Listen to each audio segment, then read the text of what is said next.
দেবরের হাতে গৃহবধূর মৃত্যু, 3 মাসের শিশুপুত্র দুধের জন্য হাহাকার করছে। পারিবারিক অশান্তিতে দুঃখজনক ঘটনা নীলামবাজারের মেঘনা বরান্তরে। স্বামীর বাড়িতে পারিবারিক অশান্তিতে প্রাণ গেল 3 সন্তানের জননীর। ঘটনাকে ধামাচাপা দিতে শাশুড়ির দাবি, ঘরের ছাদ ভেঙে পড়েছিল পুত্রবধূর উপর, অথচ ছাদ এখনো বহাল তবিয়তেই রয়েছে। গৃহবধূ রিপারানী নাথের মাথার পেছনে আঘাতের অভিযোগ দেবরের বিরুদ্ধে। দেবরের আচরণের কারণে 3 সন্তানের জননীর মৃত্যু হওয়ার পরও বাবার বাড়িতে খবর দেওয়া হয়নি বলে অভিযোগ। ফেসবুকের মাধ্যমে ঘটনা জেনে মেয়ের বাড়িতে পৌঁছে প্রত্যক্ষ করে হতভম্ব স্বজনরা। নীলামবাজার পুলিশের কাছে সুবিচার চেয়ে দ্বারস্থ হয়েছে পরিবার। পালিয়ে ফেরার স্বামী, দেবর সহ পুরো পরিবার।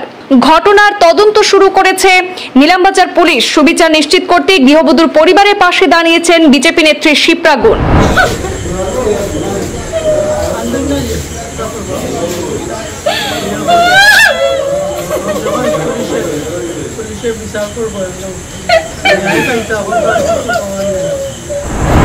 হতভাগ্য গৃহবধূর স্বামীর বাড়ি মেঘনা বনান্তরে গতকাল দুপুরের দিকে পারিবারিক অশান্তির জেরে একটি দুঃখজনক ঘটনা সংঘটিত হয়েছে। মনোমালিন্য থেকে গৃহবধূর মাথায় আঘাত করার পর মৃত্যু ঘটেছে গৃহবধূর।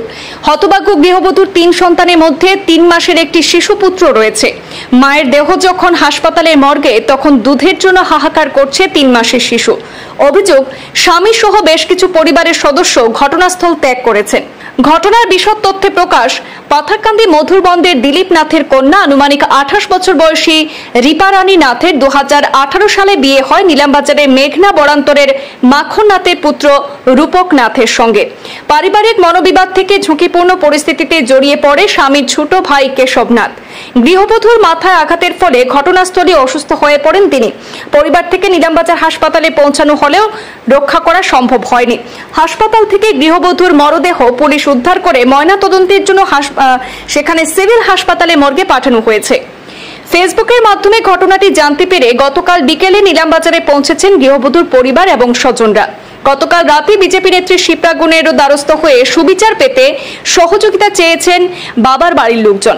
বিজেপি নেত্রী শিপ্রা গুণ ঘটনাটির নিখুঁত তদন্তের মাধ্যমে দোষীদের প্রয়োজনীয় ব্যবস্থা গ্রহণের আর্জি জানিয়েছেন নীলামবাজার পুলিশকে। গৃহবধূর ভাই দেবাশিস নাথ অভিযোগ করে বলেন, তার বোনের সংসারে অশান্তি চলছে বেশ কিছুদিন ধরে। স্বামীর ভাই কেশব সহ অন্যান্যরা নানাভাবে অসুবিধা সৃষ্টি করেছিলেন। শেষ পর্যন্ত পরিস্থিতি নিয়ন্ত্রণের বাইরে চলে যায়।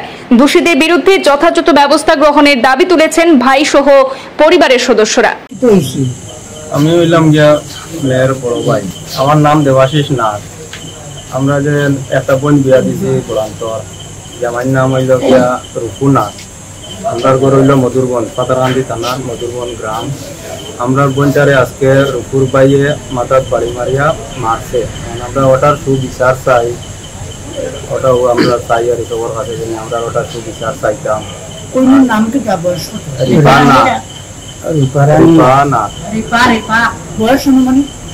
বয়স ধরো 23, বাচ্চা 3 আছে, 2 ছেলে 1 মেয়ে। বিয়া কত বছর আগে? 8 বছর। 8 বছর পড়ছে না, এখন রানিং চলে 8 বছর। কেস দিছি না, আমরা কেস দিতাম থানাতে আমরা এখন কেস দিতাম তারার উপরে। ওটা আমরা এখন সুবিচার চাই।